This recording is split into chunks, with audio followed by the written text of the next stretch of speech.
Okay, so now we're going to get into Angel Reese. So Angel Reese is part of the LSU Tigers. She is a women's basketball player. She's really dope. They recently just won the women's national championship. So shout out to her. Give her flowers. She's really, really, really dope. I like Angel Reese, and let me tell you why.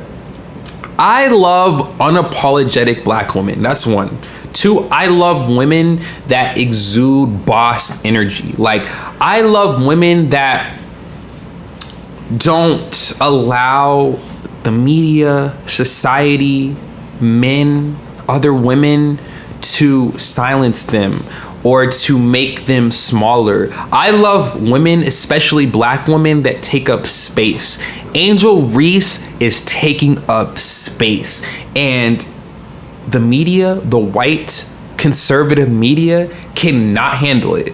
Like, they are going out of their way, above and beyond, to try to sabotage her across the media, and it's simply not working. Because when you don't care, when you as the individual don't allow external factors to affect your spirit, there's nothing that can be done, right? When you speak your truth and nothing but your truth unapologetically, with no regard for the naysayers, you really can't be stopped. And that's what I love about Angel Reese. Like, she's not scared to say how she feels when she feels it to whoever is asking her how she feels.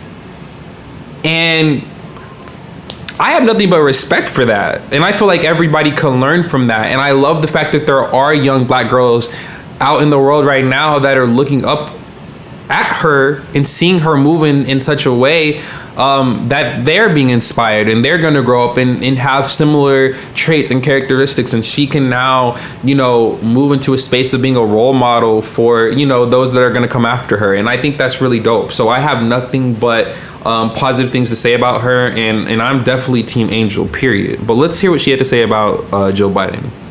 That's why she came out with that statement this morning. We made a lot of phone calls, and that's why she wants to come out and apologize. But at the same time, the damage is I'm not gonna lie to you, I don't accept the apology because of you said what you Joe said. Biden. Yeah. The wife, yeah. You said what you said, and you meant what you said. I said what I said, and you can't go back on certain things that you say. I mean, you felt like they should have came because of sportsmanship, right? They can have that spot. Like, we'll go to the Obamas. We'll see. I'm gonna see Michelle. I'm gonna see Barack. Hold on. So did you guys speak to the First Lady? No, apparently she was supposed to come to our locker room before the game, but we said no. Before the game? Yeah, she was supposed to come to our locker room and go to Iowa's locker room. I don't know if she talked to them. I don't know if she did, but we said we didn't want to. We didn't want her coming to the locker room. I think Joe Biden had put somebody else to win the national championship. He didn't even put us on his bracket to get out of Baton Rouge. So I was like, bet. Oh, you weren't even on the bracket. We weren't even out of. No, we didn't even get out of Baton Rouge. I think that he said we were going to lose to Michigan or something.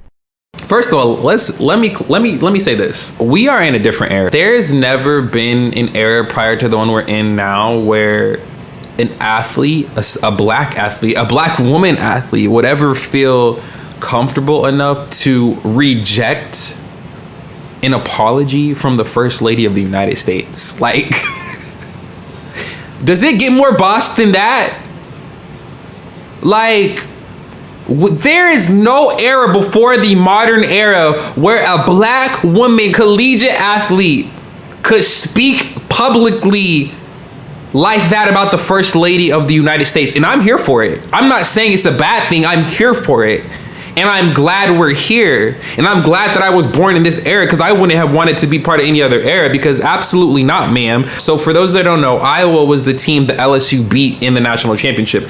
And typically throughout history, only the winners are invited to the White House, which is how it should be and how it's always has been. But the gag is Iowa was a majority white team and LSU was a majority black team. So Jill Biden decided to come out and say that she wanted to offer the invite, extend the invite to both LSU and Iowa. And that rubbed a lot of people the wrong way, including Angel, who said herself, like, had we lost, would we have been invited to the White House still? Would you have gave us that same grace? The answer is no. The answer is absolutely not.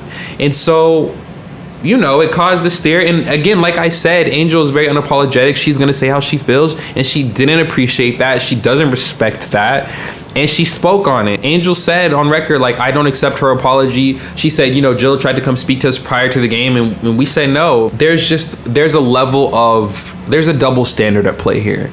And it's really ugly. It's something that's, you know, as a black person, you can't be unfamiliar with, right? Like, we experience double standards our entire lives, but, you know, we're at a place now in society where we don't gotta stay silent. I respect Angel for, again, unapologetically moving in such a way that I think will have amazing after effects for all of the black women collegiate athletes that come up after her. So shout out to Angel.